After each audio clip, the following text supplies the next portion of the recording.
Hello, good evening, very welcome back everybody. Good to see so many of you joining us again this evening. Quick sound check, guys. Hi, you Philip, I can see you there. Everyone can hear me loud and clear. Hi, Jeremiah, Cormac again, welcome back as well. Hope was well done in Cork. Anna, Hayden, Arjan, Joel, Laula, Wida, Adam Ford out there as well. Can hear you, Peter. Yes, I can hear you, Nicole. Okay, coming through loud and clear for everybody so far. Does not seem to be any little little gremlin issues, thankfully. Okay, guys, just another very, very quick reminder. Don't forget, of course, you've all been absolutely astounding with your attendance so far. Keep it up, everybody, and you'll be entered into that draw for our very special lifetime membership, which I will be giving to one of you lucky people during Lesson 8 live, And again, keep up the attendance. Once you attend live before Lesson 8, you are automatically entered into that draw. So don't forget, guys, you're automatically entered into it. Kirsten says very, very excited about that, indeed. Good stuff, guys. Okay, so before we move on then again, this is of course lesson 4. Just double checking as well, guys, just to avoid any confusion. It is lesson 4, not lesson 3. Lesson 3 was your on-demand lesson, which was available for you on Friday there, so you have access to that as well. And I know a lot of you saw it because I've seen some of your fantastic artwork on our Facebook and Twitter pages with the hashtag Shaw graphic. Did we enjoy that lesson, guys? Did everyone enjoy that lesson? Lesson 3 was awesome, says Amir. Okay, very much so. Great lesson. Okay, good stuff, guys. And like I said, don't be afraid to share your work with the hashtag Shaw graphic. Hopefully the next lesson, I'm going to give people a little bit more time. Hopefully the next lesson will be able to display some of that work on the webinar also, guys. So I'll give you a quick reminder about where to share it at the end of the lesson too as well, guys. Okay. So, moving on, as I said, today's lesson 4, we're going to be looking at some photo editing. A few things, people ask, why do you edit photos? Well, we basically know how you edit photos, don't we? For one, it just allows us as designers to just improve images anyway, improve images as well. Now you can go quite subtle or quite drastic as well. We'll be looking at a little bit of both today, guys. You can be quite subtle or quite drastic. We're all familiar with sort of magazine covers, newspaper articles that have been sort of airbrushed and photoshopped in that way. It's become more of a verb to photoshop something as much as anything else. But the possibilities are endless, guys, especially using the sheer power of the Adobe applications like we've been using. So today we're going to look at a few just basic tips and tricks. I'm very excited too. As you know, this is live education, so we can keep up to date here at Shaw Academy. Photoshop has released a few very, very, very cool new tools in the newest edition, which is the edition that I use. Just to make you aware, not all of you will have these, but as I said, I want to make you aware of them. So first of all, we're going to be opening some images, duplicating layers, straightening and cropping our images. I know my photographer friends out there will be very familiar with this, but the main thing today is our healing tools, guys. Our healing tools are the main tools that we are going to be using today. Looking at our image adjustment layers, a quick revision of our masks. I won't spend too long on it because we covered that in the on-demand lesson in lesson 3. So for anybody that missed it, do go back and catch that lesson. We'll have a quick overview of our filters and our blend modes then after the fact then too. And again, guys, for your filters and blend modes, there are, there's dozens and dozens of them out there. So I won't have a chance to go through them all. I just want to show you where they are and how to use them. But do refer to your toolkits, guys. For anybody that has your toolkits, your lesson 4 toolkits are now available in your student area too. And I do go into much more detail on your filters and on your blend modes in your toolkits there too. So they'll be a handy little resource for you as well, guys, before we continue. Okay, so just give me a second now, folks. I am going to just take a few seconds to open up my Photoshop screen and we will get started, guys. Okay, so just give me a second now. Thank you.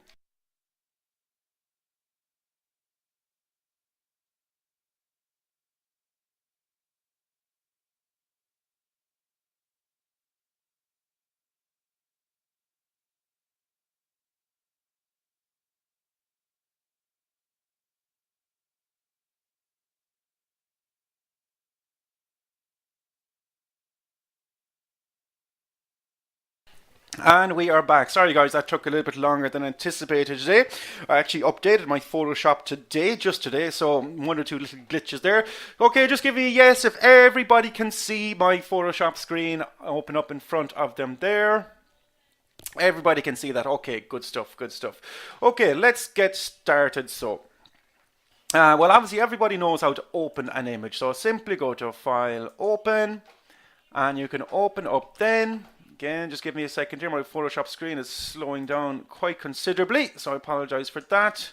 Just give me a second. Ooh. Sorry guys, excuse me now for this. Just making sure my Photoshop screen is there for everybody to see. It is, okay. So simply go to File, Open, and open up your image. We're going to be working on this nice Golden Gate image today, first of all, and we're going to be examining a few different images after that too as well. Justine is saying buy a MacBook. Yeah, I should, Justina. All right. Okay, so here we have our Golden Gate image, guys. We're going to go through a few of the basic tools first. And generally what I tend to do, it's just habit, just my own habit guys, I will generally tend to duplicate my layer before I start working on it. You guys don't have to, it's just a habit that I have. So simply to duplicate your layer, it is Control and J, so Control J to duplicate your layer. And you can see that now creates a duplicate of my background layer, calling it layer 1. I can now call that image, you can call it whatever you like. I'm just going to call that image for now. Okay, and that is it opened up there again, guys. All right, now just a second. Peter saying, where do I get the images? Peter, these are just general images that I'm working off. You can obviously use your own images, and if you look in your resources section in the student login area there, I've also provided you with links, free links to lots of image resource websites that you can get free images from too, guys. So you can, you know, work on your own images, and I do encourage that as well, guys. Okay. So this is my first image. The first thing I'm going to do after I just duplicated my layer there is I'm going to straighten and crop in my image, okay? So clicking on my crop tool is now selected, and photographers do this a lot, guys, okay? Photographers do this a lot, and it's just a handy thing to do, really. Actually, the first thing I'm going to do is I'm going to straighten my image before I crop it, to be honest with you. So my crop tool selected. I'm now going to go up to my straighten. You can see my options bar is now changed. I'm going to go to my straighten, and I'm actually going to straighten my image because you'll see my bridge is slightly off centered there, okay? It's slightly just tilting from right to left there a little bit, so the image is not perfectly straight. Again, you could work either off your horizontal, your horizon, or your vertical for this, and all you need to do is simply click on your straighten, and then simply drag down going along. I'm going to use my bridge as a reference here. So I'm going to drag all the way down along the lines of my bridge. And you can see it is tilted slightly there, okay? So once I release that now, you can see it's now straightened up my bridge. My image is now perfectly straight, okay? You could do it along the horizontal as well. If you have, for example, a landscape scene with maybe a horizon, it can be very handy to work off that. But you can see straight away now that it's straightened up my image there. And again, I can simply click either return, or I can click on my arrow key there. And that now simply just straightens up my image then. Okay, and it's working away there. And there we go. So it's nice and perfectly straight now again. So if I click it on and off, you will see a slight difference. You will see a slight difference there.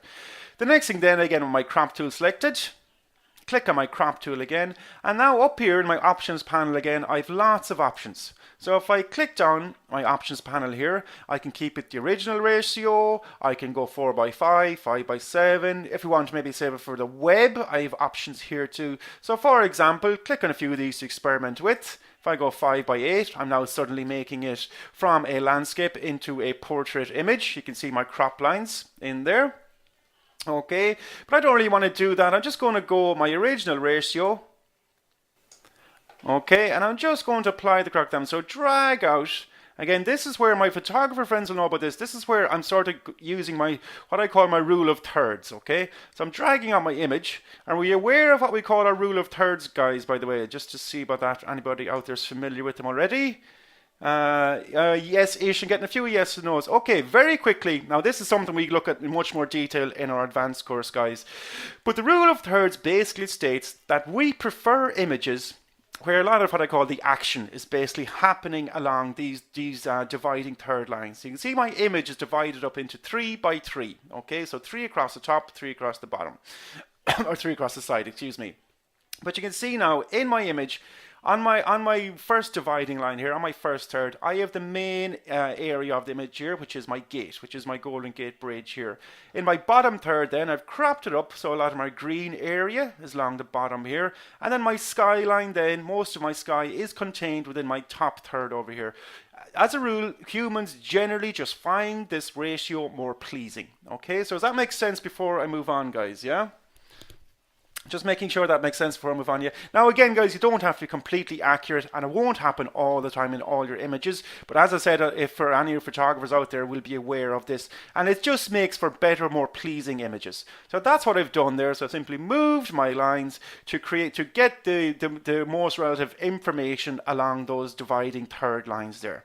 So I'm happy enough with that now. And again, simply to commit that crop now, simply click either return or click on your commit current crop option up here in your options panel. Okay, let's click on that, and there we go, guys. Okay, so you can see now my image is straightened and it's now all cropped in nicely, and it's little touches, guys. It's little touches, but trust me, it does make a difference. All right, next thing I'm going to now, okay, I'm going to rename that layer actually image crop.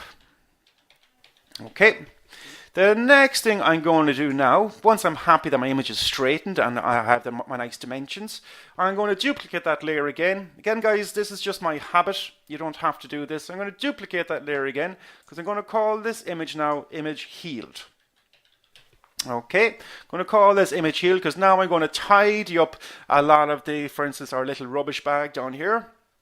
And some of the foliage I'm not quite happy with, so I'm going to tidy up the image now next as well.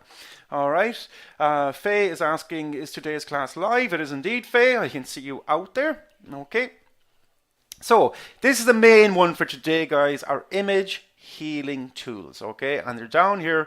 You'll notice, by the way, guys, like I said, I did just literally update my Photoshop today, so my images, my icons might look slightly different to yours, but simply mouse over them, they will tell you what they are doing. So with my spot healing brush tool then, okay, just double checking here now. Okay, oh, my bad. I'm going to zoom in here for a second so everyone can see a little bit clearer as well. Going to zoom all the way in. And by the way, guys, if you hold down your space bar, you will see a little hand appear, and I can then drag the image there as well. Okay, so again, clicking now this time on my spot healing brush tool. And because it's a brush, you can resize it to any size you want. You can resize it up here in your brushes panel. Our little tip, if you simply right click, okay, if you simply right click on your page, you can increase or decrease the size of your brush. You can make it harder or softer. You have the options there, just a little shortcut as well. It's a simple little right click on your page will do the exact same thing. But either or, guys, you can work from either angle. And again, another quick shortcut is your curly brackets, which are beside your P on your keyboard, will increase or decrease your brush size. So if you want to make it bigger, click on your curly bracket further away, your right curly bracket to make it smaller, your left curly bracket. You can see my one changing there. And these are beside your P on your keyboard, basically. I'm going to bring it relatively small enough. What I'm going to do now is I'm literally just going to paint over this plastic bag. So I'm painting over the plastic bag, and you can see there it magically disappears. And it fills that area now relative to what the pixels around it are doing, okay? If that makes sense. So it's filling that with my green and sort of my green and browny pixels there, my grass, okay? And it's simply just making that disappear then. It's getting rid of that plastic bag, okay? So very, very handy. Getting lots of wows coming through there straight away. And again, now guys, don't get me wrong. I'm going to be going through this a little bit quickly today because there's a lot to get through in today's class. But do take your time with this. Take your time with it. The next thing I'm going to do is I'm going to get rid of these sort of stray bits here. So painting over my sort of stray bits of foliage there. Again, I'm going a little bit rough and quick, guys. You need to take your time with this to get the correct results. But you can see the sheer power of Photoshop here straight away, can't you? It is absolutely astounding. And basically all it's doing is it is taking a measurement of the pixels around the area and then filling in that gap with what it thinks should be in there. So Photoshop is doing a lot of the guesswork for you here. So straight away there, getting rid of all that foliage, and so you can see there now it's sort of filling in that area with what it thinks should be in there, which is obviously my C in this instance. Okay, so again, quickly moving along. Just getting rid of those little bit of sort of untidy there. So I just want to tidy up my image ever so slightly. Again, like I said, guys, I'm going a little bit quick, so you will need to be a little bit more accurate when you're doing this on your own. Okay, I'm going to zoom out there again for a second. I'm going to turn that layer on and off now quickly so you can see the difference. So there's my plastic bag, my little bits of stray foliage. Okay, my original, turn it back on, and you can see they've now magically disappeared. Okay, again, if you want to maybe go over some of your whitewash areas, you want to maybe get rid of, you can do the same thing. Okay, just getting rid of those, tidying it up the image a little bit, just making it a little bit more pleasing. Maybe get rid of the boat over here, you don't really want him there, even my little sailing ship up here. And what I'm teaching you right now, we will be working on some faces, as we're in just a few minutes also, but just to make you aware that the same tools work the same way for all images. You can see I have a little bit of a plastic bag down here too, a little bit of plastic, click on that to get rid of it. Okay. So Joy is just asking me, can you do that with people? Exactly, you can as well, Joy, okay? The same things will apply as well. Just a second, quick question from Neville Matthew is asking, do you click any button after highlighting the object? Not sure what you mean by that. So if you can simply, there are two different ways to do it. You simply click with your mouse, click and drag with your mouse. It is simple as that. So simply click and drag with your mouse and it will get rid of it. Now, okay, so that is basically your spot healing brush tool. It's a very, very powerful tool, as you can see from it, guys, all right? Can you cut out the bridge, Martin is asking? I can, but I don't really want to do that. But just to show you, if I want to maybe cut out the center, it will cut it out for me. So there you go, but I don't really want to do that. But you can achieve that if you like as well. So Control Z, just going to Control and Z to undo that, guys. So moving on now again, that was my spot healing brush tool. Another very, very powerful tool is what we call our content aware move tool. Again, this time is under our healing brushes here. So content aware move tool is another tool I want to make you aware of. It is very, very powerful. So I'm going to click on my content aware tool now. What I'm going to do is I'm actually going to move my boat. Okay, I want to keep my boat down here, but I'm going to actually move it from down here, maybe up into the middle or center of my image. So to do this, I'm simply now going to click and drag. So click and drag, and you can see my little ants running around there. So clicking and dragging around there, you want to move. Again, guys, I know I'm repeating myself. I'm being a little bit hurried with this for the purpose of today's lesson. So do take your time with this. So I'm clicking and dragging all around my boat. And now what I can do is I can actually just click into that highlight and drag that boat anywhere I want. Maybe you want to drag them up off center into the center of the image there a little bit more, and again simply click return or click your commit current transfer, your little arrow up here, little tick mark up here, and now quickly you can see Photoshop working there, and you can see now it's moved my boat. Okay, I've actually moved one graphic element to another element of the image, and you can see it's actually filled in the area that I've moved. It's filled in that area with what it thinks it should be, with my C area there. Again, you can see, by the way, guys, you see a little bit of distortion in here. You can tidy that up after the fact too. So if you want to even go back, for example, to your spot healing brush tool, maybe tidy up that area because it just looks a little bit fake. Okay, so maybe tidy it up. It looks a little bit fake because you can see, and I'm just tidying it up with my image brush tool there again. Control Z, undo a bit of that. Like I said, so just, be careful when you're doing this. Be more accurate than I'm being, but you can see how it works, guys. It is very, very powerful as well. Okay, so I've moved my boat. Again, I'm going to zoom in on my boat for just 1 second now. Again, you can see it does look a little bit fake because I'm going from light blue to my darker blue down here. Okay, so again, you can tidy that up then a little bit too with your spot healing brush tool too, guys. So simply just drag along. And you can see it's just blending it in a little bit better there as well, guys. Now, there's other tools I will go through in a few seconds that will do quite a similar thing as well. My clone stamp tool, a few of those. We'll go through those. But you can see there, I'm just blending it in a little better and tidying up that area so it's sitting in the image. It doesn't look too photoshopped, for example. Okay, like I said, guys, I'm going through this a little bit quickly, so do take your time when you're doing this to achieve the results that you want. Okay, but basically, guys, that is how those tools work. You can see it looks a little bit better there straight away. So turn on the layer, turn off the layer. You can see the differences there straight away. Okay, Just a second now as well. Phil Marie is asking, does the older programs have this tool too? It will have similar ones. It will definitely have the spot healing in those. But the older you go back, it might have some of the tools. Okay, so just double check those as well, guys. All right. Now, okay, just a second now. So where were we? So okay, so we've looked at our healing tools. We've looked at our spot healing and our content aware. Very, very powerful tools as well, guys. I will be introducing a few more of these tools just in the next image that we'll be looking at in a second too. So I'm going to zoom out again. This time, very quickly now, I just want to make you aware of, we did it in lesson 3, but just for anybody that missed that, just to make you very quickly aware again, I'm going to just duplicate my layer again. So I'm going to call this image color at this time. So just to make clear now the differences now between our adjustment layers and our image adjustments, okay?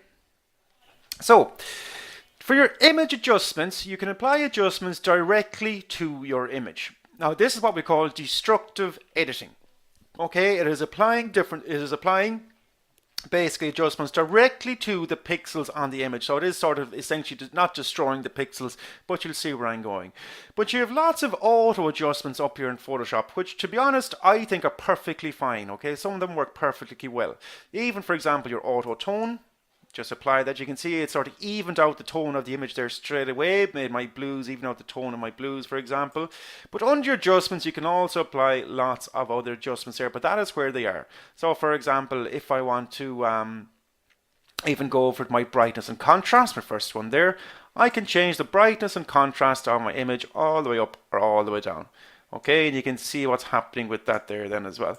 But basically, I'm applying that directly to the image, all right? Which is fine if that's what you want to do. If you know you don't want to edit it after the fact. Okay, so I'm going to click cancel on that for a second, because what I'm going to do now is I'm actually going to apply with my adjustment layers this time, which are absolutely fantastic. This time, with my adjustment layers, which we did look at in lesson 1, I just showed you where they are. In my adjustment layers, I'm going to do the same thing. Apply a brightness and contrast.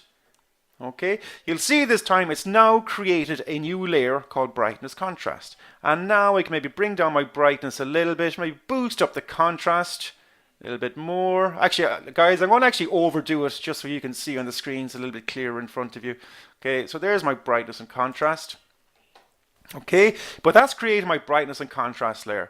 And the great thing about this is I can toggle it on and off. So I can make the visibility on and off. So that's my original with my brightness contrast adjusted. Or I can, of course, then go into it anytime after the fact if it's not quite correct, and I can readjust. So I'm going to readjust it this time and bring it all the way down.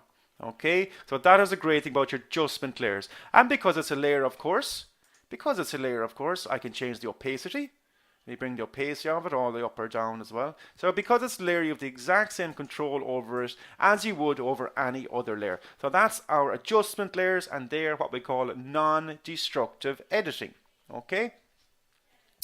Okay, just a second now. Okay, just making sure again, KP, I know I'm going through this a little bit quickly, guys, so like I said, I do encourage you to simply watch the lesson afterwards as well. But just to make sure, is everyone clear on that so far? Just a second now. Liz is asking a question. Is there a way to apply an adjustment layer to just one layer? Okay, indeed, Liz, and an excellent, excellent question. Okay, to do that, there's a few different ways. One of the simplest ways to do it is, first of all, if you maybe put them into a separate folder. So, for example, I just created a new folder this time. I'm going to call that, I can name the folder. I'm going to call it adjustments. Okay. Then you can drag your adjustments into that layer. Now that's one way to do it. Okay, and dragging my adjustments into that layer. Okay, and that's one way to do it. So when you close a folder then, it's just applied to that particular layer. Alright, that is one way to do it. I'm going to undo that now. Control Z. I'm going to undo that now this time as well. So that's one way to do it. Undo that as well. And this time if you go up to, excuse me, just take a sip of water for a second, guys. Sorry, excuse me, sorry about that, guys, thank you. This time now, if you want to apply just to the layer below, you can basically create that mask. So it's just, if you right click and go create clipping mask, so again, just right click, it won't be there now. I'll undo it again for a second, Control Z. If you right click on the layer, okay, just excuse me now. Right click on the layer, and if you create clipping mask, it brings it up. You can see now my image color is highlighted, and it is just applying it to the layer underneath, not to any of the other layers. So if I click that layer off, for example, there's no difference. Okay, so that's how to apply it just to the layer underneath. All right. So does that make sense? I think I forget who was asking that, but there's two different ways of doing it. Put it all into a folder, or you can right click and apply it just to the layer underneath. Okay, Liz, no problem at all. Okay, great. Now, okay, so they are our healing tools, our image adjustments, and our adjustment layers. I'm going to quickly go through now, very quickly, because a lot of people are already asking me there, how would you, for example, make it black and white with maybe the red showing through, for example. Okay, so I'm just going to open a new file for a second, guys. Actually, no, I'm just going to turn off these layers. Just going to delete these layers again for a second, guys. Okay, because we'll quickly go through this because some people have been asking me about the mask there. So just for 2 minutes before we move on with the next part, I'll show you how to do that too. Okay, so I'm just deleting those layers again, guys. I don't need them anymore. Going to create a new layer, and I'm going to color this layer now. I'm going to make this layer, I'm going to call it image BW for black and white. And I'm actually going to, just for the sake of today's lesson, for the sake of speed, I'm just going to apply an adjustment layer, or an image adjustment, call it black and white. And I'm going to apply that directly to the layer. So again, I went up to image, adjustments, and black and white. And again, you've got lots of options here, guys. Loads of options to experiment with too. Okay. I'm just going to keep everything on the default for now. So I'm going to click OK. And now I have a black and white image of my layer. But people have been asking me, and it is quite a common technique you will see used by a lot of photographers now, is to have maybe a black and white image with one area and color shining through. All right. So what you can do for this now, I have my black and white image, and underneath I have my image healed layer, for example. So what I'm going to do now is going to create this time a mask of this. So like we did it in lesson 3, so do go back over that, guys, if you missed it. But with my add layer mask, my little icon, my third icon here in my layers panel, I'm adding a layer mask. That layer mask is now added. And now I'm going to paint in black. Now, guys, the one thing to remember is when you're adding layer mask, always paint in black. Make sure your foreground color, make sure that is set to black, guys, okay? Otherwise, it's not going to come through. So make sure that is set to black if you're sort of masking out an area. If you want to mask an area back in, if you made a mistake, for example, you want to mask back in, you can set it then to white. But make sure it is set to black. That is where people sort of make a lot of errors in that. So again, with my brush tool now, and B is your shortcut for brush, by the way, my brush tool up here selected. I'm going to do this quite quickly, guys, so you do forgive me. I can simply now start painting over those areas that I want to shine through. Okay, again, guys, like I said, I'm going in a little bit of a hurry here. So I can paint over all those areas that I want the red bridge to shine through, for example, all the way across. And do zoom in and out, guys. Don't be going too blind doing this ranting. But you can paint over those areas then as well. Make your brush size nice and small too if needs be. But that's how you achieve it, guys, okay? And for example now, just to make you aware, you can see there sort of my blue sea is coming through. Because I've been way too rough. So what I'm going to do now, if I set my color this time to white, I'm going to switch my colors. I'm going to switch my colors here. And again, this is brilliant because it's called non-destructive editing. By the way, for all you eagle-eyed people out there, if you look over in your mask now here, you can see the areas that you've painted out in your little icon over here, in your little thumbnail over here. You can see that there straight away. Okay. I am freehand. I'm free with the brush. Cormac has asked me, do you hold shift to get a straight line, or are you freehanding it? With your brushes, it'll be freehand, Cormac. Okay. You just need to be careful. So I'm going to zoom in here now a second. You can see I've switched my color now to white. So again, with my brush tool selected, either B, click B, or your brush up here, I can now start painting it again to get rid of those areas that I wasn't too accurate with. And again, you will notice it is changing over here in my little thumbnail over here. So I'm sort of masking back in now again those areas. So this is it, guys. Okay, so there's no excuse for sloppy work basically. And you can see what's happening there and sort of painting out that mask again. Okay, making sure everyone can see that, yeah? Okay, and I'm going to zoom out there now. You can see I've been not very accurate at all there with some of this. But like I said, in your own time, you'll have much more time to be a little bit more precise. Okay, so that's how you achieve that effect, basically, guys. And you know, it doesn't have to be the bridge. It could be, for example, your grass area down here. So very quickly, I'm going to nice big brush size for this. Oh, you can see I made a mistake there. My bad. I've been clicking away there, but my foreground color is not set to black. So switch it to black, and there we go. It is quite a cool effect, guys, I have to say. You know, you see it used quite a lot. But you can see where we are going with this. Now, okay. So before I move on, is that clear for everybody? Jason's asking me, what shortcut do you use to change the brush size? It is your curly brackets. So if you look on your keyboard beside your P, you've got two curly brackets, so you can scale up or down. So left for down and right for up. So that's how you change the brush size. Okay, brilliant. Cheryl Cara is so powerful. It is indeed. Okay, guys, and again, like I said, quickly, that is how your masks work then as well.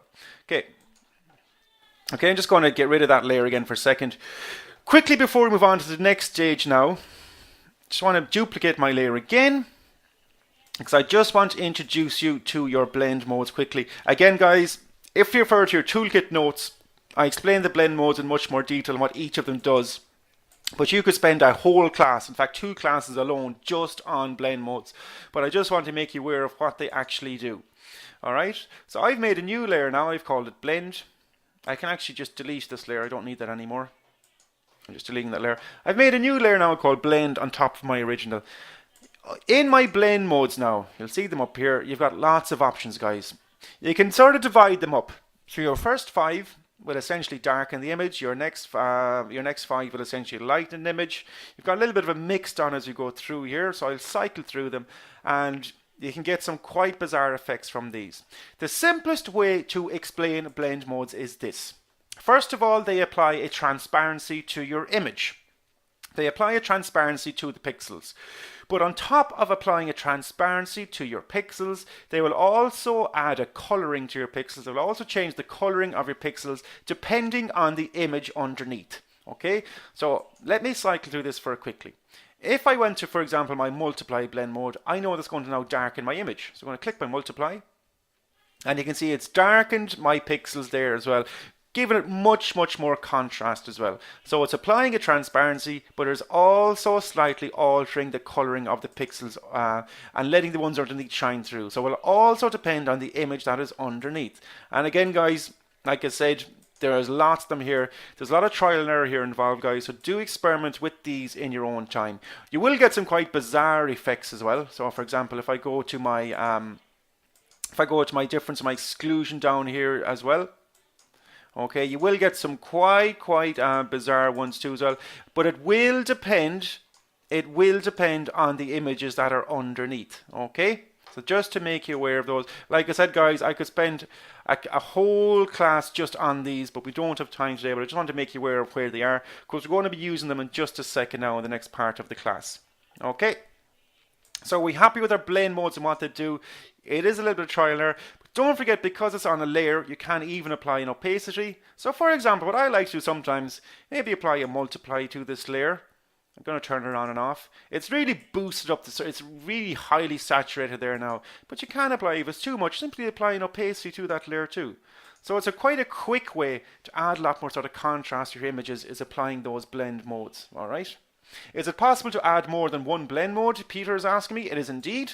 So if I duplicate that layer again, I can now apply a different blend mode to that, and you will get some quite bizarre effects if you cycle through as well, Peter. But you can apply as many blend modes as you like as well, guys. Okay, like I said, you know, but it is a bit of trial and error.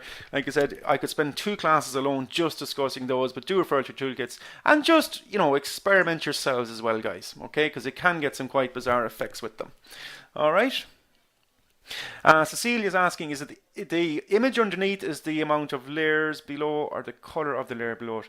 It is the image underneath. So no matter what image you have underneath it, that will dictate the coloring of the pixels then that shine through. All right. So okay, but is one like directly beneath it? Yeah, directly below it. Okay. Okay, guys, just take a quick sip of water again.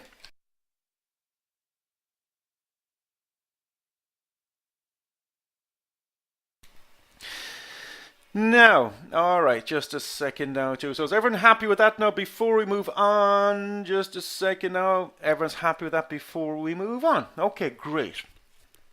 Okay, now let's go and have some fun now, guys. We're going to have some fun this time. So quickly, I'll go through a few of these now, too.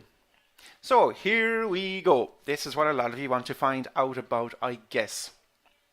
I'm actually going to, for the fun of it, I'm going to duplicate this image. I'm actually going to make a copy of the image, Control C, make up a new one. Actually, I don't really need to do it. It's Control D. Actually, I'm going to close these images. I'm going to close on my other images just for a second, guys, to make this one a little bit, show you a little bit more detail. I'm going to close all these images. I'm going to actually make a copy of my image here. Control C to copy it. I'm going to make a new image. Paste it in, and Control and V just to paste it in. Now, so you can see, I'm going to change the view. We did this in lesson 3, so I'm going to just tile all these vertically so you can see them sitting side by side. So just like we did there with our blending options and our healing brush, I'm going to do the exact same thing here so you can all see exactly how it is done. Okay, this time, guys, I used my spot healing brush a second ago. This time, I'm now going to use my healing brush tool. So my healing brush tool this time. And again, you can see my options up here. Okay, a few little options here to be aware of first of all.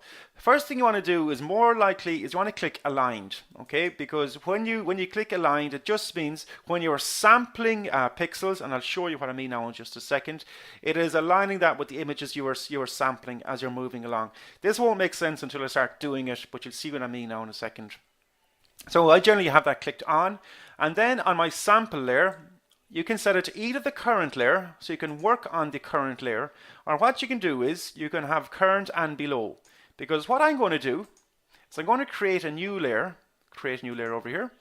I'm going to call this healed. I'm going to create a new layer over here, and I'm going to apply my edits just onto this layer. So I'm not applying any of the edits directly onto the layer, and this is why I have what is called my current and below selected. So it's the current layer I'm working on, and also the layers below. Okay.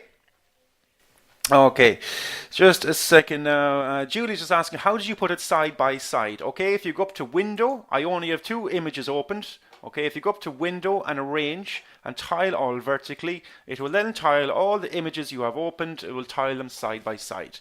Okay. So here we go, guys. So this time now, before I was using my spot healing brush tool, this time I'm using my healing brush tool. And there is a difference. This is the difference, okay? If you click anywhere now, I get an error message. I get an error that says Alt-click to define the source point to repair the image. What this means is that I need to select an area of the image, so like a clean area of the image, that I will then use to heal the area that I want to. Again, I'm going to bring my brush size right down. So the first thing I'm going to do is get rid of this sort of blemish here. So bring my size right down. I'm going to click Alt. Holding down Alt, you'll see my cursor now changing. So click Alt. And I want to click on an area that is nice and smooth and clean, okay, and relative to the area beside it. So now when I click that, okay, I can now go over, and you can see it contained within it there. And I'm going to go over on my black little mark there, and I can simply click into that area, and you can see my little blemish disappears. Okay, you can even paint into it, okay. And again, because it's a brush, you can change the size or the hardness, if you can bring your size down. I will generally keep my hardness down quite low, guys, when I'm working with this tool. So keep your hardness nice and low, otherwise it's going to start looking very fake. And again, you can change your brush size then as well. Okay, so I'm going to do that a few more times now as well, guys, just to make you aware. So say I want to get rid of my little sort of freckle mark here. I'm going to click beside it, go to an area beside it, hold Alt. I'm going to click sort of a clean area. And then I'm going to draw and paint over that area to get rid of that. Going to do it a few more times. I won't do the whole lot, otherwise we'll be here a while. So again, click on Alt to the clean area. Click on the clean area, and then simply sort of paint over the area they want to get rid of. Again, the same things apply. Simply brush over. Now, guys, you do need to be careful and take your time with this. Okay, so hold on Alt and click over and paint over those areas. Okay. And keep painting over. So you're basically sort of telling Photoshop that you want to use a certain set of pixels to paint over that other area. Same things apply, click Alt and paint over it. Okay, everyone can see that. Just making sure. It's a little bit like cloning, and Melissa is saying it is indeed a little bit like cloning. It just gives you a little bit more control. So that is the difference basically between my healing brush tool and my spot healing brush tool. Your healing brush tool, you're actually taking a sample area and then you're using it. Now I'm going to quickly select my healing brush tool this time, just like we did in the first image. Healing brush tool is slightly different, okay, because this will apply directly to the layer. So I'm actually going to turn it off. I'm going to click on my layer 1 now, my image. And again, this time you can work a little bit quicker with this, but you're just not as accurate. I can start clicking on sort of spots in those areas I want to get rid of. So clicking around there. Personally, I prefer using the healing brush. It just gives you a little bit more detail. But my spot healing brush tool, and you can go a little bit nuts. You want to paint in a whole area, for example. Get rid of all those blemishes over there. Okay, you can see it's now magically getting rid of those, but you can run into the trap that it starts looking a little bit fake. Okay, so just like I said, guys, do please take your time with this to get the results that you want. Okay, again, maybe up the forehead, up here, get rid of sort of those stray hairs. So for example, get rid of just paint over the stray hairs over there, get rid of those. Okay, so like you see, guys, it is extremely, extremely powerful as well, folks. Okay. So Aaron has asked me a question. Yeah, when I'm using, good question, Aaron. When I'm using my spot healing brush tool, I'm applying it directly onto the layer. But with my healing brush tool, okay, was my second one, I'm applying it to a separate layer. Okay, so if I turn that layer off now, you can see all my spots come back into play there again. So there's the differences between them. It can be, you know, it can serve your best interest to keep all your adjustments on a separate layer. It just gives you more control over it. All right. Okay.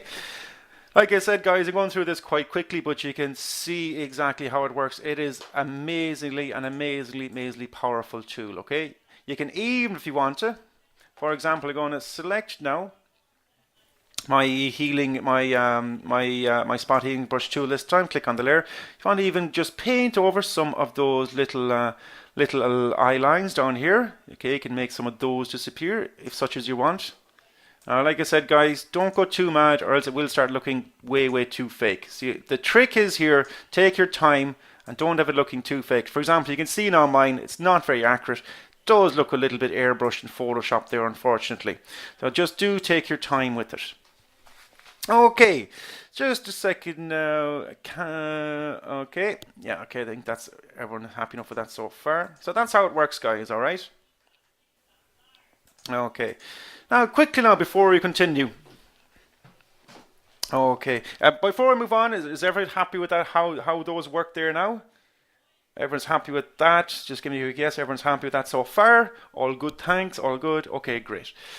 So, just very quickly now, before we move on as well, just want to make you aware of some of the other newer tools and things. I'm actually going to merge my healed and my layer 1 into one layer now this time. So to do that, I can simply press Ctrl and E. I'm going to do that again. So I'm going to merge these two layers together, my healed layer and my image layer here. So clicking on my healed layer, you can either right click, okay, but a shortcut for it too is simply to click or to press Ctrl and E or Command and E if you're on a Mac, guys, okay. Again, those shortcuts are in your toolkits as well. So Ctrl and E, and now that just makes that all into one layer. Because what I'm going to do now is I'm going to duplicate that layer this time. And I'm going to call this layer blurred. Now I'm going to over exaggerate this layer now. What I'm going to do now is going to blur out the image to give a really smooth sort of feel to it. I'm going to over exaggerate for the purpose of this lesson. Now, so, and again, there's lots of questions coming through, guys. I will get to them in the Q&A in just a few minutes now too as well, guys, at the end of the lesson. If I've missed any questions, because I cannot see them all while I'm working on the images, I will get to them in just a couple of minutes too, guys, okay? So now, clicking on my blurred layer this time, I'm going to go up to Filter. Oh, as I said, guys, if you refer to your toolkits, I go through what each of these filters actually does. But I'm going to go up to Filter, and I'm going to go to Blur, and even just a simple Gaussian blur this time, guys. I'm going to apply a very simple Gaussian blur. And you can see there now, to bring that over, you can see that just applies a really, really blurred out effect onto my image as well. I'm actually going to over exaggerate it for the purpose of today's lesson. You can obviously change the radius of your blur up or down. I'm going to really, really bring it all the way up, just to go a little bit nuts for the fun of it. So you can change the radius of your blur, really start blurring it all out. I'm going to click OK then. So that's applying a filter called a Gaussian blur onto your image. Now as you can see, that image is now completely unusable. Absolutely terrible. But what I can do is I can now apply a blend mode to that. So I want to soften down that blur, soften down that image. So I'm going to simply go down now to maybe my overlay. And you can see there, guys, once I've applied my overlay blend mode to it, you can see it's really softened out all the skin there now as well. Now, like I said, I did sort of overdo it for demonstration purposes, but you can see straight away how it works, okay? But a little tip, what I tend to do as well, on my blurred layer there now, go over to your eraser tool, because I don't want sort of defining areas like my mouth and my teeth and my eyes too blurred out. Otherwise it's going to look way too fake. So what I can do is I can go over now, and with my eraser tool this time, okay, with my eraser tool this time, E for shortcut by the way, guys, my eraser tool over here, I'm going to bring down the size of my brush for my eraser. I'm just going to start erasing out. And again, you can change the flow and the opacity of your eraser tool because it's a brush. Bring down my opacity, my flow a little bit. With my eraser tool, I'm just going to start painting out the more defining elements of the face. So for example, the lips and the mouth down here, just start painting those out so that those defining areas are shining through and it doesn't look too photoshopped. Again, even like your hair, I will tend to go around the edges of my face there a little bit too, around the chin area there too. But even the strands of hair there as well, just to make them look a little bit more realistic so it's not too photoshopped. Now, like I said, I was going a little bit nuts for demonstration purposes, but you can see there as well, just define those edges there a little bit. Okay, like I said, for 3 minutes work, that's not a bad result. But you can see how they work there, guys. And again, especially with working when your razor trying to blend modes together, do bring down your opacity and flow of your brushes. It will just give you a nice softer effect too, guys, okay? I'll just define those edges a little bit, maybe around the nose area here. But you can see then that the rest of my skin is it's nice and smoothened up there as well, okay? Okay, guys. Okay, just a second now as well before we continue. So is everyone happy enough with that then, alright? Before we move on, yeah? What's the flow of the brush, Sarah has asked me. If you think of the flow, I think we looked at lesson 3. If you think of the flow, think of holding like a spray can or an aerosol can in your hand.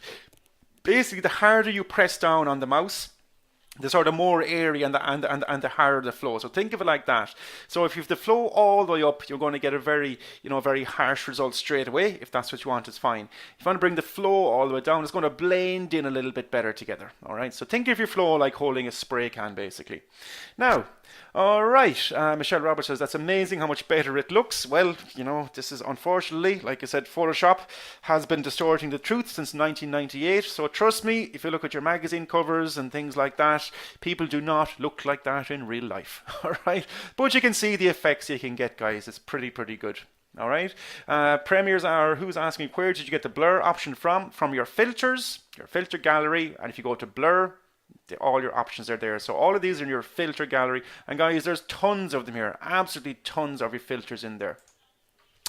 Okay, so one or two little other elements now before I want to move on. So that's how you basically can do that, guys. You're applying your healing brushes to get rid of lines, wrinkles, sort of spots, sort of stray hairs, things like that. But you can do it on sort of landscape photography too, just to tidy up your images. All right.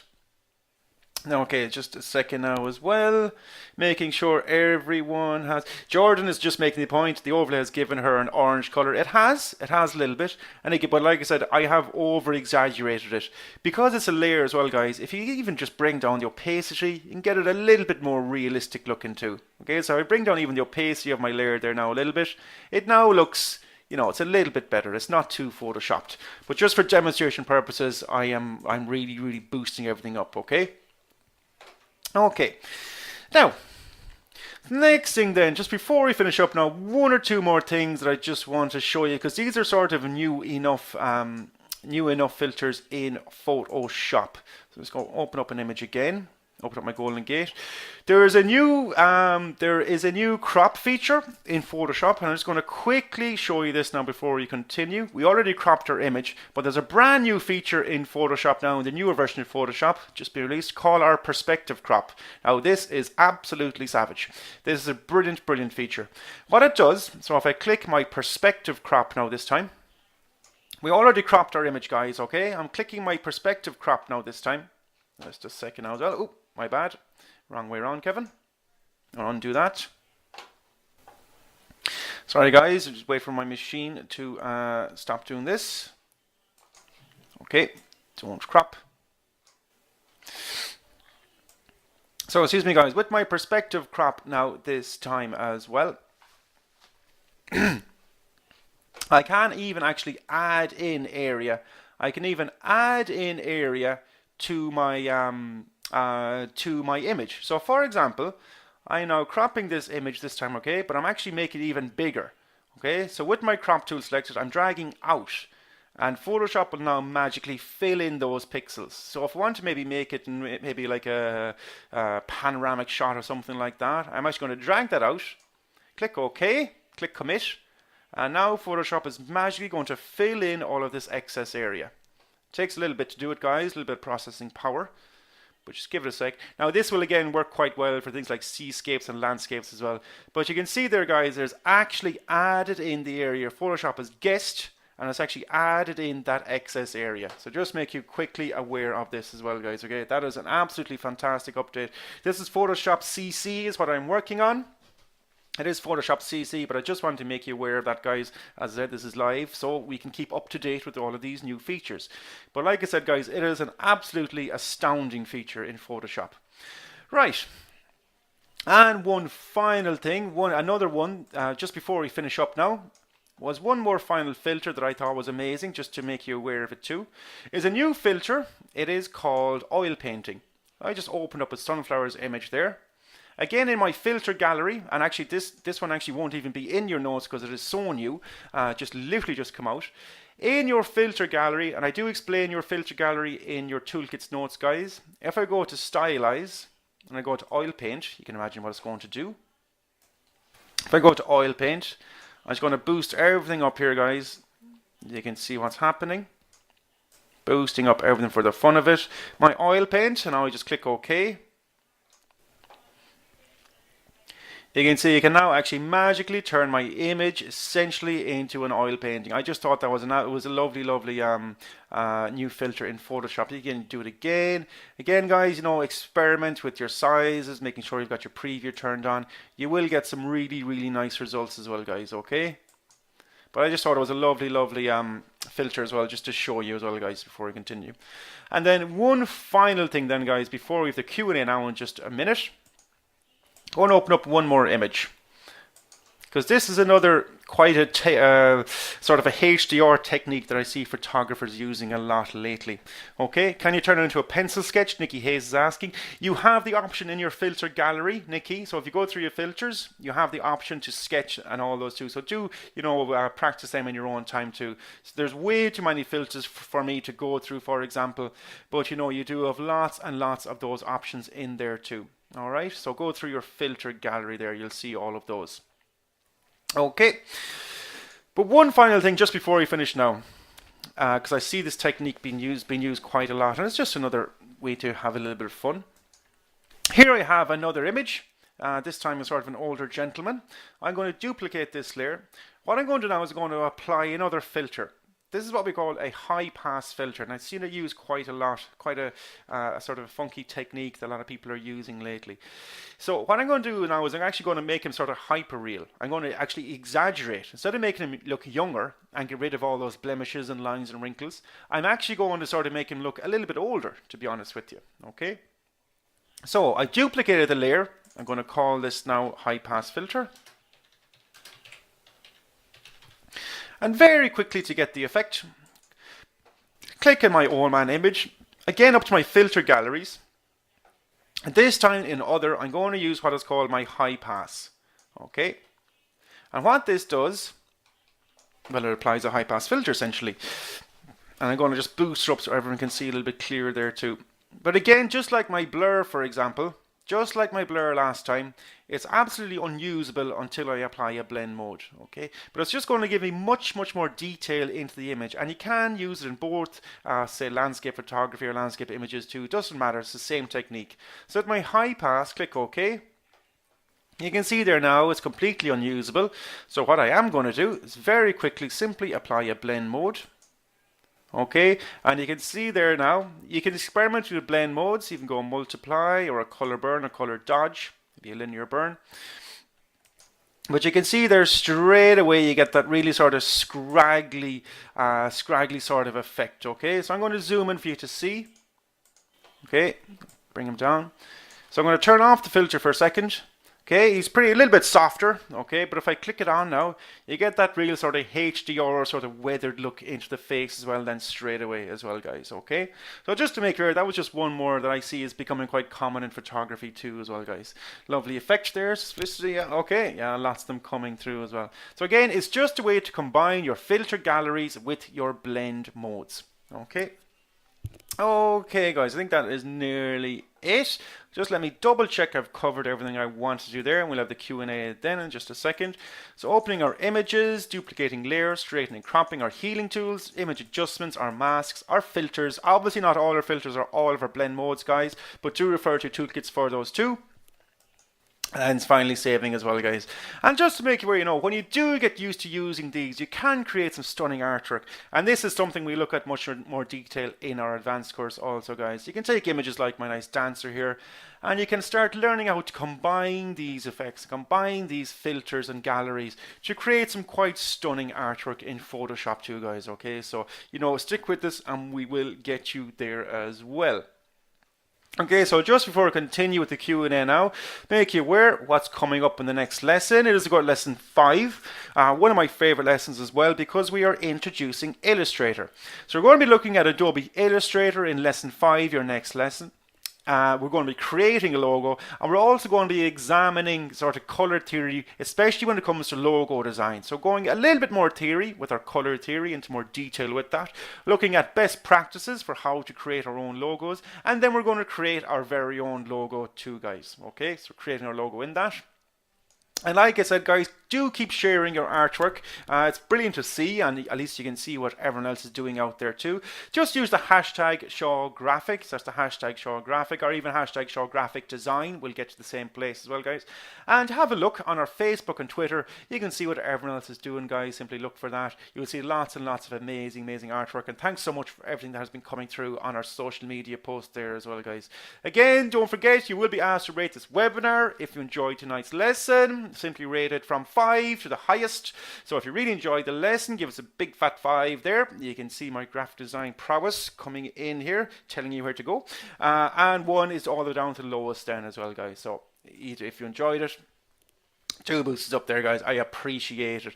I'm going to take one more quick sip of water, and we'll go on then with a question and answer session, guys. So just give me 1 minute and we'll come back to you now. Thank you.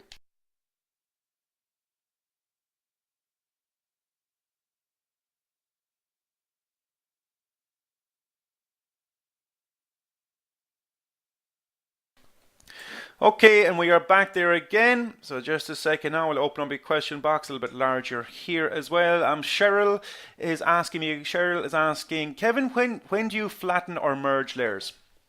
Okay, if you basically don't want to edit them after the fact, again, Cheryl, you can flatten or merge your layers down as well to create it all into one layer. So for example, if you want to maybe heal my image first, once I've all my heals done then, and then I maybe want to color the whole image, then I will flatten all them down maybe, and then go coloring them after the fact as well. You will also be asked to flatten your image if you're saving it for like a JPEG. We'll flatten all the images down into one layer essentially, okay? But I would, you know, this is very like a last resort. This is probably the last thing you do, all right? Okay, just a second as well. Great time. Oh yeah, you're more than welcome. Kiona is asking, great information so far. My background is accounting and HR, so this is all new to me, but I'm learning so much. Thanks very much, Kiona. Will the next lesson be the main lesson to benefit someone looking to create t-shirt designs? Okay, Kiona, yeah. Using Illustrator, lesson 5 and lesson 6 will be very important for yourself, so because lesson 5 we learn how to use Illustrator, or the basic tools, and lesson 6 then, which will be your next on-demand lesson available on Friday, we go into more detail in Illustrator. But this would be your main program, definitely for creating t-shirt designs as well, because you can save your artwork. Essentially it's a bit like saving a logo if it was your t-shirt designs, and you can then, give these to your printers as well, or whoever is making your t-shirts for you. So yes, lesson 5 and lesson 6 will be very important for that. Okay, Patricia's saying so much in one lesson. Well, Patricia, this is it. Like I said, go over it, go over into your student area, go back over this in your own time. The recording will be made available for you. So do go back over your own time. I don't get me wrong, I understand I am going through stuff a little bit quickly. But guys, that is the benefit of the recordings. I am trying to give you as much information as I possibly can in this foundation course as well, guys. Obviously, we do expand on all of these points in much more detail in our advanced course because we have more time and more lessons. But I'm just trying to give you as much of an understanding as I can, as much of my knowledge as I can in this foundation course too. Okay. Just a second now as well. How would you get the grid lines for the rule of thirds? Lee is asking. Just a second, Lee. So, okay. I'm going to zoom out here for a second. Your grid lines automatically appear, Lee. If you go to your crop tool, just do it now. So click on your crop tool. And then no matter what ratio you want, even if you want to say 16 by 9, wherever it is, your grid lines will then automatically appear for your rule of thirds. So they automatically appear depending on what option you choose. So for example, if you want to do maybe a 4 by 5, you'll see my grid lines appear then in those dimensions. Okay, so they will appear automatically when you select your crop tool. Okay. Candice is just asking an interesting question. Where did you find the techniques that are new, trendy? I just noticed the images, Candice, and then I figured out how to do them in Photoshop. But I have noticed that sort of high-pass filter effect being used quite a lot lately in photography, especially for portraiture photography as well. I just sort of notice these things as I look around me, to be honest with you, Candice, and then I try to figure out how they achieve those results. So like the high-pass one, definitely becoming quite popular in photography, especially in sort of portraits as well. Instead of, being too airbrushed, they're actually exaggerating people's sort of scragginess and high and low points in that. Okay. Hesham is asking, how do you know what the new updates do in Photoshop? Hassam, I'm using Adobe Photoshop CC, which is Creative Cloud. Okay, and basically, because I'm using that, it actually tells me when there are new updates on my computer, and then I can simply click on the new updates to see what they are. Okay, so that is how I know. All right. Okay, just a second. Thanks for another great lesson, Cormac. Thanks a million, Cormac. Hope you're well. Jory Cohen, just a second. Jory is asking, how do the dodge and burn tools work? Okay, you're getting a little bit more into advanced there, Jory. Basically, your dodge and burn tools work, and our photographer friends will know about this because it's more relative to photography. They basically work by either lightening or darkening areas of your image, Corey. Okay, so that's how your dodge and burn tools work. By either lightening, so you'll paint over an image or over areas of the image that you either want to lighten, so you want to either dodge them or you want to burn them. You either lighten or darken them. Okay. Just a second as well. Denise is asking, how do you remove the background on a photo to show only the main image shows? Okay, quickly. Very quickly, there's a few ways to do that. I think we did it in lesson 3 too very quickly. But for example, the image I'm on now, I'm just going to create a new layer. On my old man layer here, for example, you can use, first of all, you can use either your quick selection or your magic wand tool. So with my magic wand tool selected, okay, it's now selected there, I can click on the area that I want to make disappear. Now, if it's an all white area, something that is much easier. So simply click, maybe hold shift then to click into other areas. Okay, and what I can do then is I can either sort of control X and delete those. So control X, okay, just a second now as well. Or control Z, excuse me, to cut that, excuse me, my bad. So control and X then will cut out those areas, all right. So you can see there now I've sort of cut out that area there. So you can either use your magic wand tool or you can use your quick selection tool, and we do cover selections in much more detail in our advanced course too. You can use your quick selection tool, select all of the areas that you don't want by simply drawing over it. Now you do need to take your time and be patient with that too as well. Alright? I'm trying to do that. And again, if you look in lesson 3, we also did it with our lasso tools as well. In lesson 3, we also did the same thing with our lasso tools as well. Okay? Okay, no problem at all. Okay, just a second now as well. Late, if you can ask your question again. I missed it because I can't get to all of them, but if you please ask your question again, I'll try to get to it. Just a second now as well, guys. Doris is asking, when using the healing brush tool, you use a new layer on top of the image. Can't you just use it on an adjustment layer instead? Yeah, Doris, excuse me. I was applying my my healing on a separate layer so I had more control over it, but you can do either or. It doesn't really matter. And the reason, that was the reason, for example, when I used my, let's go back into my image here again for a second.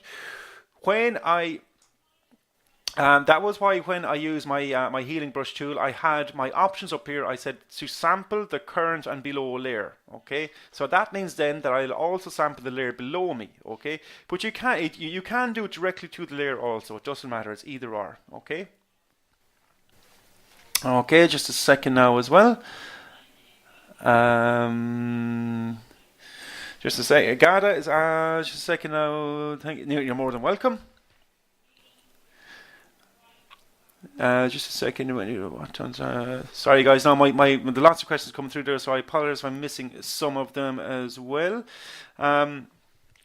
Felicity is asking, which lesson for poster and flyer design would benefit me? Well, we created a poster in lesson 3 as well, but I think Felicity for flyers and things like that, lesson 10, which is our InDesign lesson, learning how to understand InDesign, especially for print publication materials, would be quite beneficial as well. Okay, just a second now as well. Okay, thank you. Sabrina is asking, how do I practice on my own from what I've learned here? Okay, Sabrina, simply just get your own images. So you might have images you've taken yourself, wherever you like. But if you look in your student area on the website, in your resources section, I've also included some links to free sites where you can download your own images too and work on them too. So they're free images to unsplash.com, to pixabay.com, and a few others. So they're in there. So simply download your images and, you know, and experiment with them as well. Okay. Stephen Miser, hiya Stephen, is asking, is this really a live recording? It is indeed, Stephen. I can see you out there, just to make you aware of that. Just a second now as well. How many lessons will we have? 8 or 10? Who's that? Barzani is asking. We have 10 lessons in all. We have 8 live lessons and we have 2 pre-recorded on-demand lessons, Barzani. So lesson 3 was your first pre-recorded or on-demand lesson. Lesson 6 will also be your next pre-recorded on-demand lesson. So 8 plus 2 is 10 lessons altogether. Okay. Just a second as well. Carla is saying, just juggling 3 children and doing this in the evening. Just want to be entered into that amazing draw. Okay, Carla, yeah, once you attend live, Carla, make everyone aware, you are entered automatically into the draw, which will take place in lesson 8 for that amazing lifetime membership, which basically means access to absolutely everything, both foundation and our advanced courses over here at Shaw Academy. So best of luck with that. Okay. Asma is asking, what is a smart object? Is it something we need to know about? It is indeed, Asma. Smart objects are very powerful, but there are more of an advanced topic, guys, okay? It's something we cover in the advanced course. I'm just trying to get you up to speed in this foundation course. I cannot cover too much advanced material because we're all here, no matter what avenue you're coming from. If you're a complete beginner, which I know a lot of you are, or if you're a little bit more experienced, we will cover as much as we can, but we need to keep it a relatively even playing field. That is what our advanced classes are for, okay? Faith is saying, miss lesson 3, will I still access it? Yes, Faith, simply log into your student area. If you did miss lesson 3, it is in your student login area for you there. You can click it anytime and watch it, okay? Mohammed is asking, how do you choose a filter on the type of image? Each filter will do something different, Mohammed. Okay, so up to your filter galleries, each filter will do something very different. Okay, they are grouped together there. Okay, so they'll be semi-relative to each other, but they will do something different. But you just need to understand them. So do practice with them in your own time as well and understand what to do. And like I said, there are more explanations of them because I could spend again 2 classes alone just on filters. Unfortunately, we don't have that time, but there is more detail on them in your toolkits also, guys. Okay. Premi is asking, how do you add text to the image? We did it in lesson 3 as well, Premi, but simply click on your text, your type tool. So simply click your type tool over here. Okay, my type tool is there. Click into your image, wherever you want, and you can start typing. So you can start typing text. Okay. And that is how, and again, you will notice that my options bar changes, and you can then change it to whatever font you want, make it heavy light, change the size, but you simply add text with your type tool there, guys. Okay, so that is how we do it. Okay, just to make you aware of that. And again, of course, then you will notice it automatically creates a new layer then for your text tool as well, or for your type layer, and you can then obviously move it around to wherever you want and change the color. Okay. Okay, just a second now. Janice is asking, can you add moving images to photos like sparkles? You can, of course, Janice, but this is something you would be using a program called Adobe After Effects would be the program you would be using for that. You're talking about animation there, essentially, Janice. That is not something, animation is not something we go through here in the foundation course, but it is something you can do in what we call Adobe After Effects, which will be the main program for that. Okay. Just a second now as well. How to add font styles, Barzani. Okay, guys, not really relative to tonight's lesson, but I'll quickly show you. If you simply click on your text, okay, you can select whatever type you want then from your drop down, or even if you click on, for example, if you click on your character styles over here, that will also bring it up. But you can change your text then in there too. And again, if you do look at lesson 3, guys, we do add our text in lesson 3 as well, guys, okay? And we change our text in that, okay? And you can, by the way, guys, yes, because it's text, you can even double click on the layer. And you can add layer styles to that too. So if you wanted a very basic one, for example, a drop shadow, you can start adding that in there too as well, guys. So just like any other layer in your text layers, you can add those elements to it as well, guys. So you can see it there basically. All right, just make you aware of that. Okay. Just a second as well. I mean, other layer styles like yours in lesson 3. Not sure what you mean, Barzani. I didn't actually apply any layer styles to it. I just think I had different types of text. So to change the actual text itself, simply select whatever text you want from your drop downs there too as well, guys. Okay. And again, you can have different layers or different text on different layers, also move them around too. All right. Premi is asking, how can I view the previous layer?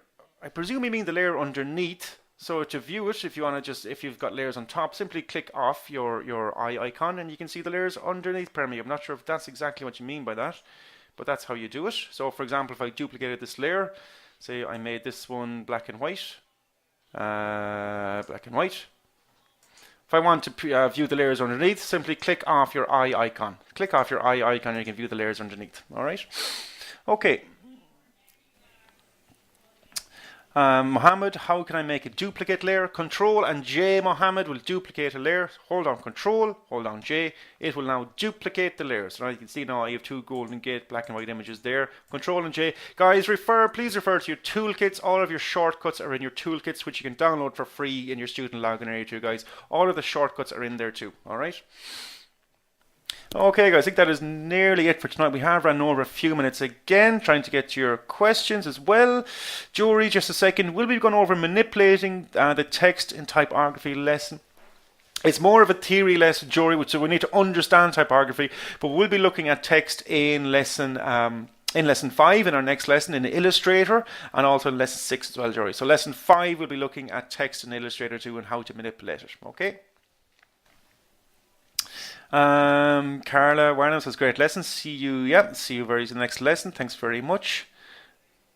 Okay. Just a second now as well. Sorry guys, now I missed your question, Tarek. If you get that through to me just before you finish up. Okay. Sabrina is asking, can I become a graphic designer after I have completed the advanced graphic design course?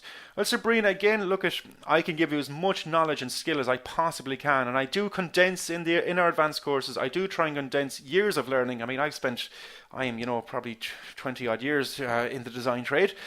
So I do try and condense it down and all of my university experience as well into those lessons. So trust me, we'll get you on your way, but don't get me wrong, you do need to practice and you need to study as well, okay? But I will teach you as much as I possibly can, and it will be a very, very solid understanding and foundation in it. So yes, there's nothing to stop you. For example, I do know people that have taken the advanced course are now working as designers. So yes, okay? Okay, just before you finish up as well, when do you add images layers? Okay, for each graphical element, Gustina is asking me, when do you add images or layers? I tend to add a new layer for each graphical element. So if I wanted to add some text or something else, I would create a new layer, which you can over here in your side panel over here. It's simply create a new layer icon in there. All right. What about lesson 3 that I missed? Tarek is asking again. Again, guys, lesson 3 is in your student area. Okay, so log into shawacademy.com. It is in your student area. You can go back over that if you missed it. It will be available for you there for the duration of your course.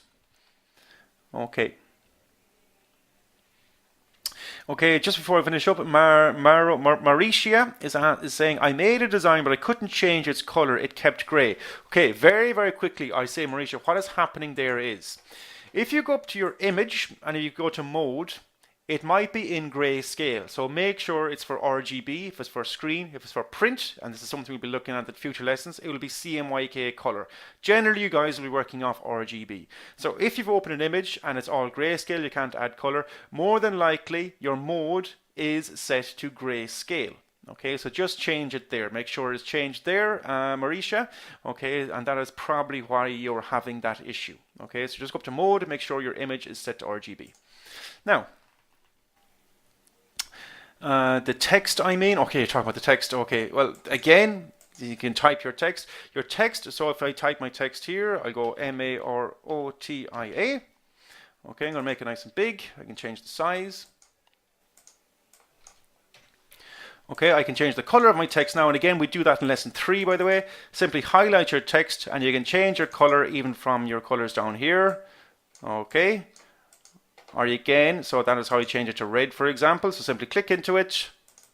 You can change the color either from your foreground color down here, or you can even change from your options panel up here as well. So say now I want to make it green. I can change it to green. All right. But if you look at lesson 3, we look at coloring our text in lesson 3 too. Now, Kirsten Adamson is asking, are there 2 Kirstens? There are indeed, Kirsten Adamson. There's another Kirsten over here too, guys. Okay, guys. That is it for tonight, guys. We've ran over a few minutes. I've tried to get as many questions as I possibly could. If I did miss for any lessons for any reason, or any questions for any reason, okay, please send through the graphic.design@shawacademy address that you see there on the screens in front of you. Okay, just can you hear me there for a second, guys? Just double checking. I seem to have lost audio. Okay. Hello. Okay, I have hearing fine. Okay, no sound. Okay, it's just on one license. Will, if you can hear me out there too. I've lost audio on just license 1 for some reason. Okay. Testing 1, 2 again. Just give me 1 second. Okay, guys. So 2 quick audio check. And the sound is gone on license 1 if you can hear me out there. Okay, guys, well, like I said, we're finishing up now anyway. If I did miss any lessons, get through to the graphic.design Shaw Academy, and I'll see you all back here for lesson 5 as well, guys. Okay, so I'll see you back here for lesson 5 as well, guys. Okay, so thanks a million for now, and I'll see you all back here very, very soon, guys. Thanks a million. Bye-bye.